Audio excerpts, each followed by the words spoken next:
I wanted to share with you this letter. This letter was written at the tail end of the Biden administration, but I think you can count on it for its merits in terms of how it affects how flex cards will affect you, particularly when it comes to Medicaid, and your and what is included in income and not included in income. I often get a lot of questions about whether or not the benefits you get from a dual plan or from a Medicare Advantage plan that gives you a flex card that gives you certain benefits. There is a flex card benefit that allows you to actually, if you are on Medicaid, that allows you to pay part of your rent.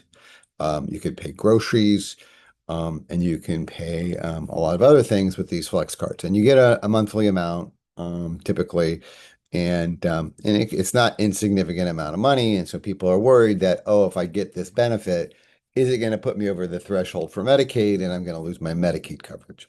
Right. So, this letter from the Department of Health and Human Services is pretty clear on the fact that the additional money is considered part of the supplemental benefits, special supplemental benefits, typically for chronically ill, but it can be for anyone who's on these dual plans.